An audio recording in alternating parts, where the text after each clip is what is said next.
Welcome students, welcome to our channel PS physics. दोस्तों, इस lecture से हम एक नया टॉपिक शुरू करने जा रहे हैं जिसका नाम है काइनेमेटिक्स। ठीक है, ये भी 11th का ही एक टॉपिक होगा और ये टॉपिक जेईई मेंस और नीट के हिसाब से काफ़ी इंपॉर्टेंट रहेगा।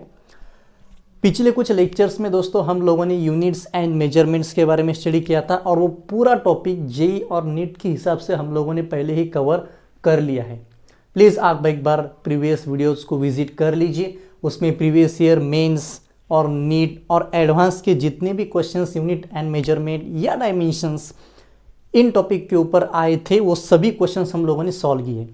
तो दोस्तों, ये वाला जो टॉपिक है kinematics, it is my personal favourite topic. ये काफ़ी इंटरेस्टिंग चीज़ है दोस्तों। देखिए, काइनेमेटिक्स इसका मीनिंग क्या होता है? It is a branch of what we say mechanics. ये किसकी ब्रांच है? मैकेनिक्स की। आपको तो पता है कि फिजिक्स के वेरियस ब्रांचेस होते हैं, जैसे कि थर्मोडायनेमिक्स, मैकेनिक्स। मैकेनिक्स के भी दो ब्रांचेस बनती है, एक तो होता है काइनेमेटिक्स, एक तो होता है डायनेमिक्स। तो हम इसमें अभी मोशन इन 1D यानी कि मोशन इन स्ट्रेट लाइन के बारे में सबसे पहले पढ़ेंगे।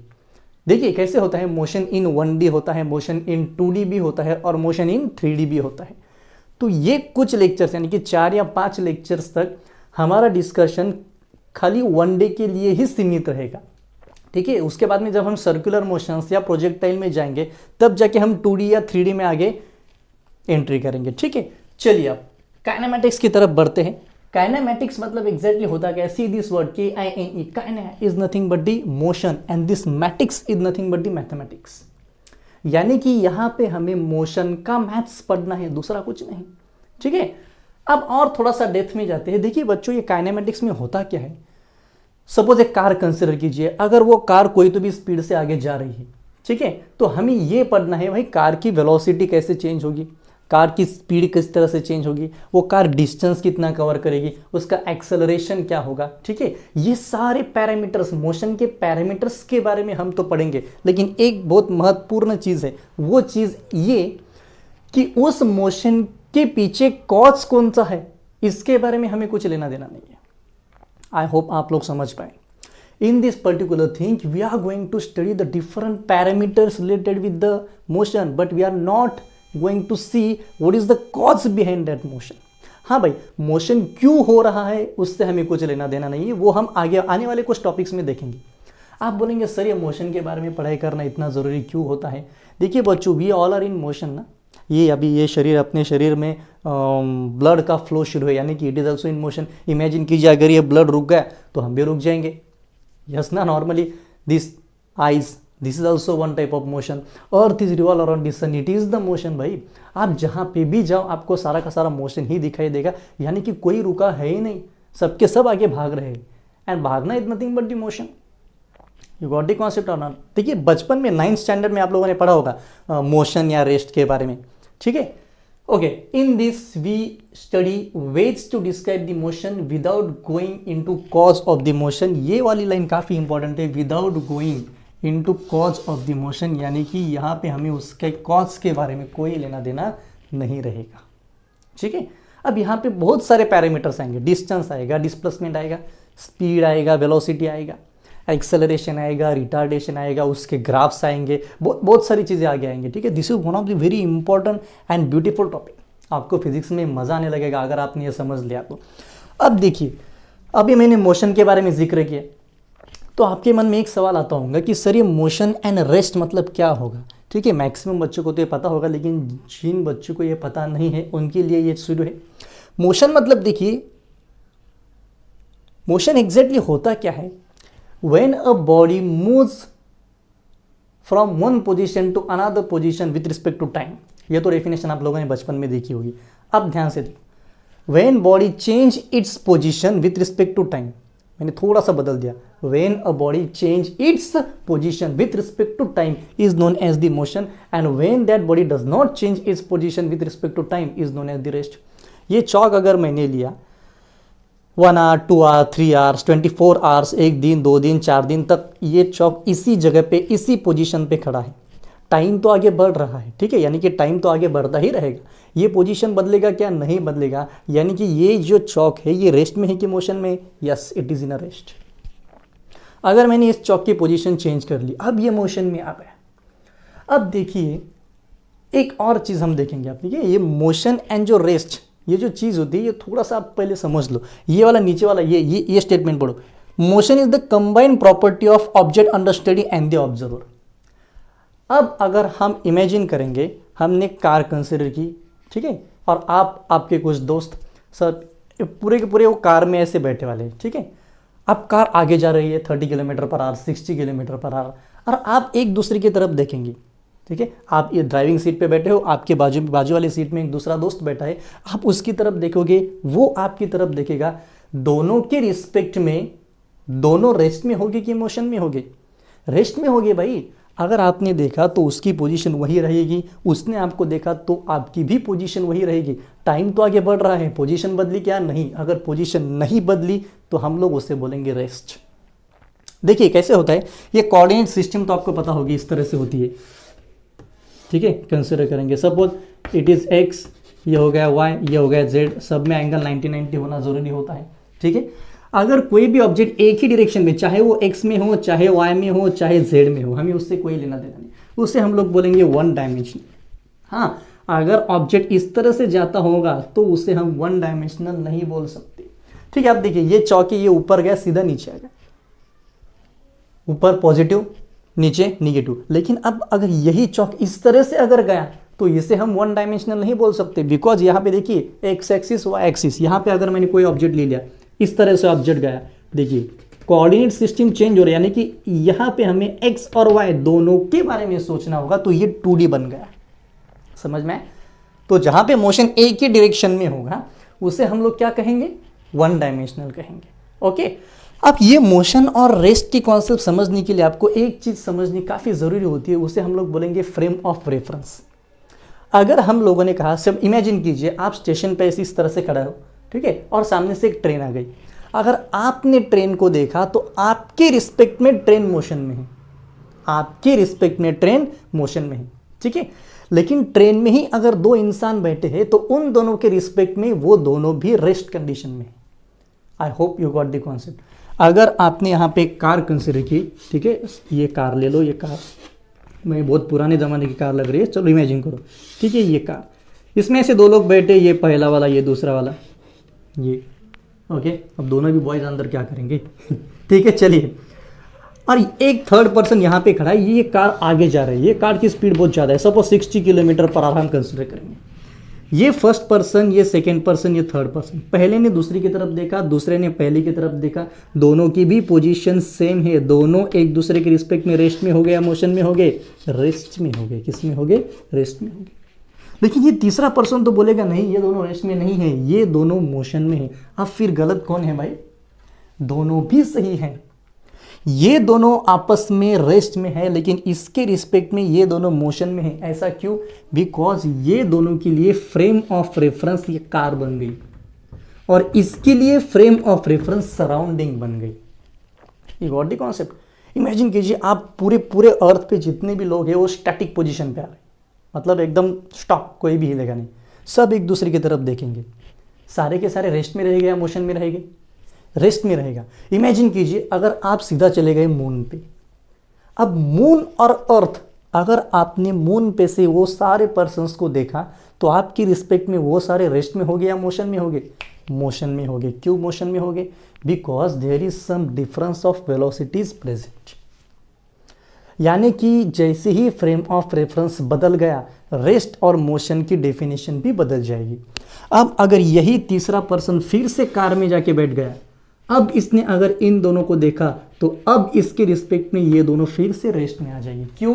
बिकॉज हमने फ्रेम ऑफ रेफरेंस बदल दिया। अगर आपको पोजीशन मेंशन करनी है दोस्तों तो आपको कोई ना कोई तो भी रेफरेंस पॉइंट लगेगा। अगर मैंने बोला कि ठीक है भाई, आपने बोला कि सर हमें कहीं तो भी जाना है, सब बहुत जाना है, ठीक है, तो मैंने बोला कि भाई 80 किलोमीटर्स जाओ, लेकिन कौन सी डायरेक्शन में भाई? 80 किलोमीटर ईस्ट में, वेस्ट में, साउथ में, नॉर्थ में, कहीं तो भी डायरेक्शन होगी, ओके। यानी कि that position is not a scalar, it's a vector. आपको वहाँ पे डायरेक्शन और मैग्नीट्यूड दोनों की भी ज़रूरत पड़ेगी, ठीक है।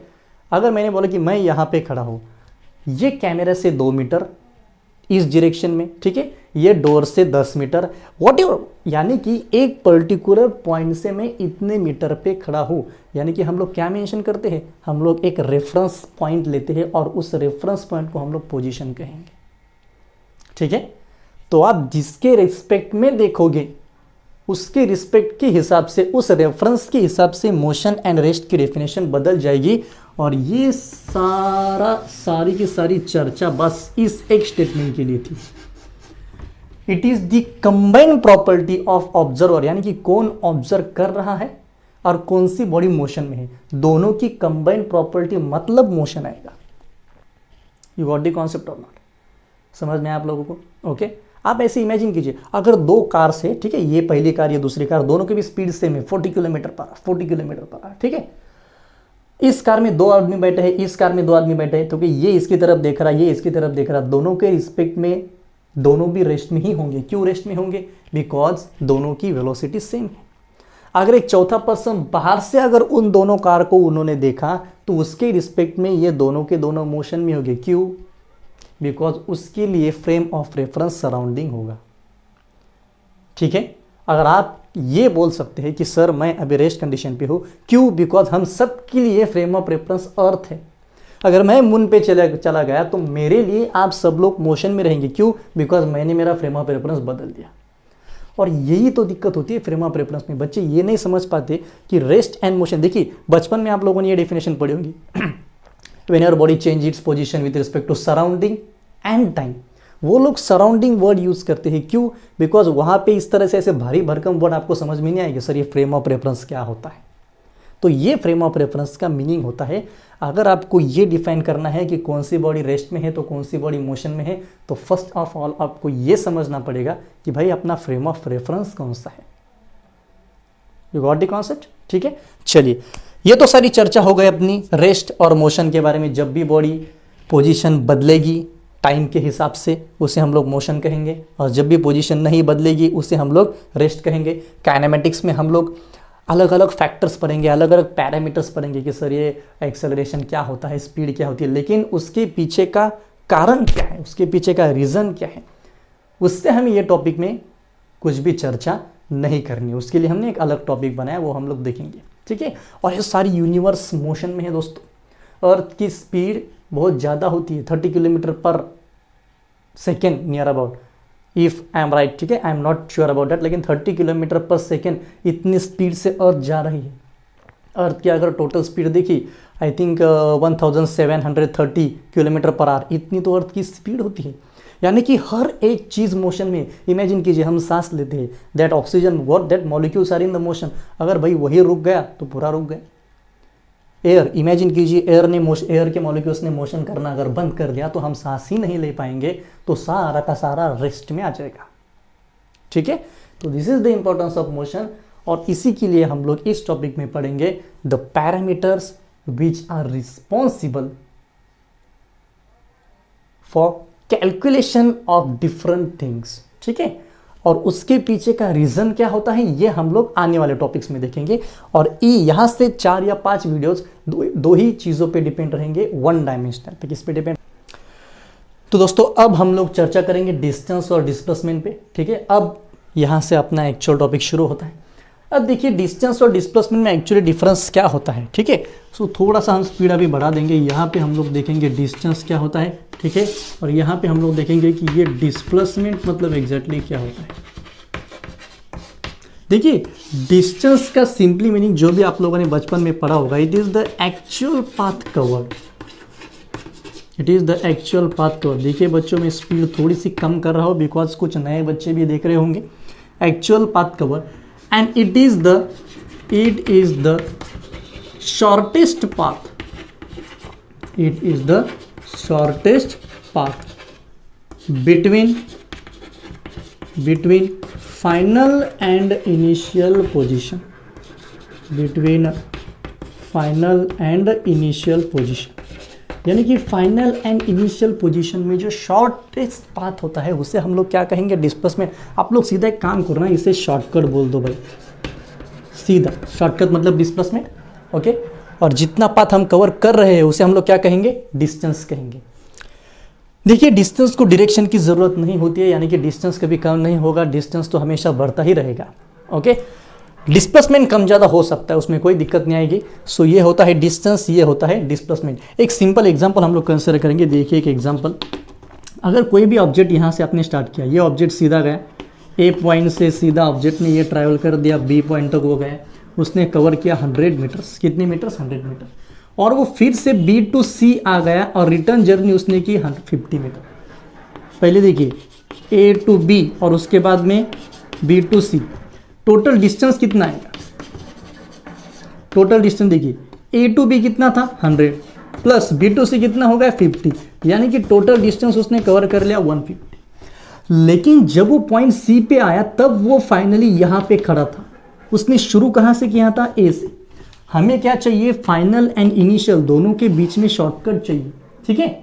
तो दोनों के बीच में यानी कि ए टू सी से जो डिस्टेंस आएगा उसे हम लोग कहेंगे डिस्प्लेसमेंट। डिस्प्लेसमेंट क्या रहेंगी? ए टू सी में जो डिस्टेंस रहेगा और वो आएगा 50 मीटर। वो कितना आएगा? 50 मीटर। समझ में आया आप लोगों को? ओके, ये तो एक नॉर्मल एग्जांपल था, यानी कि पहले A to B, B to C distance को हम लोग ऐड करेंगे, 100 प्लस 50 आ गया 150। काफ़ी बच्चों ने इससे पढ़ा होगा। ओके, एंड पहले बाद में जो वो फाइनली खड़ा था वो सी पॉइंट पे था। इनिशियली कहाँ से शुरू किया था? ए से। ठीक है भाई, फाइनल और इनिशियल दोनों का शॉर्टकट मिला तो आ गया 50। एक और एग्जांपल लेंगे। सपोज वही देखो, अभी वो सीधा जाते चला गया, सीधा सीधा सीधा सीधा उसने 1000 मीटर कवर कर लिया भाई, चलो बहुत ही ज़्यादा डिस्टेंस हो गया ए से लेके सी तक, और वहीं पे रुक गए। अब एक बात बोलिए, डिस्टेंस कितना आएगा भाई? डिस्टेंस कितना आएगा? 1000 ही आएगा। ये तो बच्चा भी बोलेगा डिस्टेंस कितना आएगा? 1000 आएगा। Very good. डिस्प्लेसमेंट फाइनली वो कहाँ पे खड़ा है? सी पे। स्टार्टिंग की कहाँ से की थी? ए से। बहुत दूर तक गया, वो जा रहा हूँ मैं किसके पीछे? हमें क्या, ठीक है, जैसे आप लोग जाते हो, मतलब पढ़ाई के पीछे, इस तरह से बोल रहा हूँ मैं। चलिए, डिस्प्लेसमेंट कितना आएगा? ये डिस्प्लेसमेंट कुछ नहीं, final position minus initial, final 1000 ए पे, मतलब ये 0 आएगा। तो देखिए आप तो बोलेंगे सर यहाँ तो डिस्टेंस और डिस्प्लेसमेंट सेम आ गया। देखिए यहाँ पे डिस्प्लेसमेंट कम हो गया था, डिस्टेंस बढ़ गया था, यानी कि अगर कोई भी डायरेक्शन चेंज ना करते बॉडी सीधा जाती होगी। फिर से एक बार, whenever body is travels in a straight line without changing the direction, at that particular time distance and displacement are equal. I hope you got the concept. देखिए मैं यहाँ पे एक स्टेटमेंट लिख देता हूँ, तब जाके आपका एक आइडिया क्लियर हो जाएगा। Okay, when body travel in straight line without changing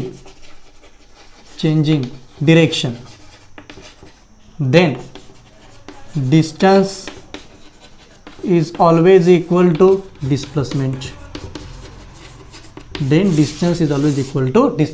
लेकिन अगर बॉडी ने डायरेक्शन चेंज कर दी at that particular time, displacement is always less than distance. ये बात याद रखिए, अगर बॉडी सीधा जाती होगी विदाउट चेंजिंग डायरेक्शन तो डिस्टेंस एंड डिस्प्लेसमेंट इक्वल आएगा, लेकिन जैसे ही बॉडी ने डायरेक्शन चेंज कर दी भाई, डिस्प्लेसमेंट कम हो जाएगा, डिस्टेंस बढ़ेगा। यानी कि एक तो डिस्टेंस एंड डिस्प्लेसमेंट इक्वल हो सकते हैं और डिस्टेंस डिस्प्लेसमेंट से बड़ा हो सकता है, लेकिन कभी भी डिस्प्लेसमेंट डिस्टेंस से बड़ा नहीं होगा। इसके पीछे का रीज़न क्या होता है? डिस्टेंस बाय डिस्प्लेसमेंट का रेशो क्या होता है? इसके प्रीवियस ईयर जेईई मेंस के न्यूमेरिकल्स हम लोग नेक्स्ट लेक्चर में देखेंगे। देखिए बच्चों, वीडियो की लेंथ बहुत कम रहेगी, नॉर्मली 17 या 18 मिनट का ही वीडियो रहेगा, लेकिन एक एश्योरिटी मैं आप लोगों को देता हूँ, अगर आपने सारी वीडियो देख लिए तो प्रीवियस ईयर मेंस जेईई में क्लासेस में भी जितना पढ़ाते हैं सारे के सारे, उससे भी ज़्यादा आपका यहाँ पे हम लोग कवर कर देंगे। ओके, उसमें कोई दिक्कत नहीं आएगी। तो ये जो रिमेनिंग पार्ट है वो हम नेक्स्ट लेक्चर में देखेंगे, और नेक्स्ट लेक्चर में और एक पॉइंट आएगा, speed and velocity. So please tune with us and thank you.